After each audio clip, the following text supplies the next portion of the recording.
اطاعت کیا ہے؟ جو نبی کریم صلی اللہ علیہ وسلم نے فرمایا یا کیا اس کو بجا لانا، یہ اطاعت ہے۔ یہ کیا ہے؟ اطاعت۔ عقیدت یہ ہے کہ جو نبی کریم صلی اللہ علیہ وسلم نے کہا کیا اس کو سچ ماننا، اس پر یقین رکھنا، اسے سچ اور حق تصدیق کرنا، یہ عقیدت ہے۔ اور اطاعت یہ ہے کہ وہ جو سچ اور حق ہے، وہ جو کہا ہے اور کیا ہے اس پر عمل کرنا، یہ اطاعت ہے۔ صحابہ کو جتنا بڑا درجہ اللہ نے دیا ہے اطاعت کی وجہ سے دیا ہے۔ انبیاء کے بعد سب سے بڑا درجہ صحابہ کا ہے، کیوں؟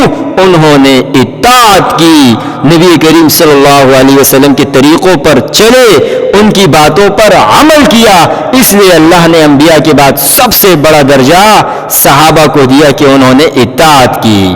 آپ صلی اللہ علیہ وسلم ایک دن منبر کی طرف تشریف لا رہے تھے، منبر پر جلوہ افروز ہوئے تو کہا کہ یا ایھا الناس اجلسو، اے لوگو، اے صحابہ بیٹھ جاؤ۔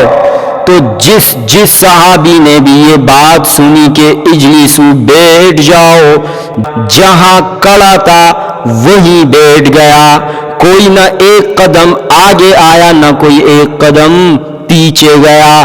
حضرت عبداللہ ابن مسعود رضی اللہ تعالی عنہ اس وقت مسجد سے کچھ قدم باہر ہی تھے کہ انہوں نے سنا کہ نبی کریم صلی اللہ علیہ وسلم نے فرمایا اجلسو، بیٹھ جاؤ۔ عبداللہ ابن مسعود وہیں بیٹھ گیا، یعنی مسجد سے باہر۔ نبی کریم صلی اللہ علیہ وسلم نے فرمایا ابن مسعود اندر آ جاؤ، مسجد میں بیٹھ جاؤ۔ تو یہ اطاعت ہی، اس حد تک اطاعت کی صحابہ نے، تبھی تو ان کو اللہ نے بڑا مقام دیا۔ ایک دفعہ ایک جماعت اونٹوں پر سوار ہیں، اونٹوں پر یمنی سرخ چادریں لگائی گئی ہیں، بچھائی گئی ہیں۔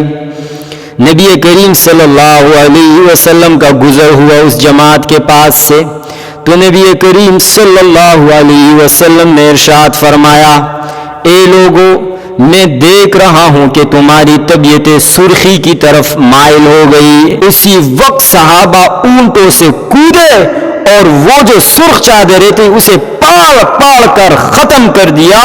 یہ تھی اطاعت کہ ہمارے نبی کو یہ چیز ناپسند ہے، ہمیں ہرگز یہ گوارا نہیں ہو سکتا۔ قیمتی چادریں اس زمانے میں۔ حضرت عمر فاروق رضی اللہ تعالی عنہ ایک دن نبی کریم صلی اللہ علیہ وسلم کے پاس تشریف لائے، انہوں نے ریشمی لباس، ریشمی جبہ پہنا ہوا تھا۔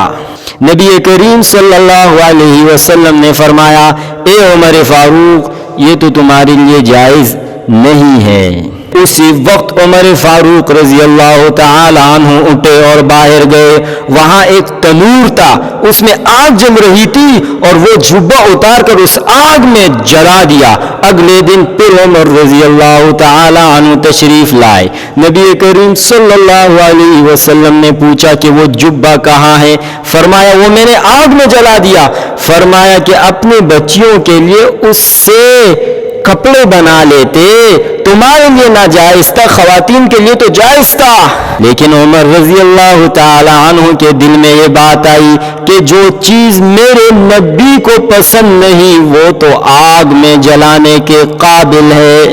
اس حد تک اطاعت تھی، اس حد۔ ابن عمر، حضرت عمر فاروق کے صاحبزادے، ان کے بارے میں آتا ہے کہ ایک دن وہ سفر کر رہے تھے، ایک درخت آیا، وہاں اترے سواری سے اور وہاں آرام فرمانے لگے۔ کافی دیر تک انہوں نے آرام فرمایا، پھر اٹھے اور سواری پر بیٹھ کر چلے گئے۔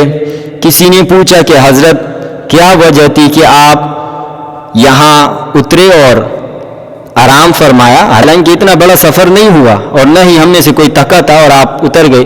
فرمایا کہ میں ایک دن نبی کریم صلی اللہ علیہ وسلم کے ساتھ اسی طرح اس راستے پر آ رہا تھا، نبی کریم صلی اللہ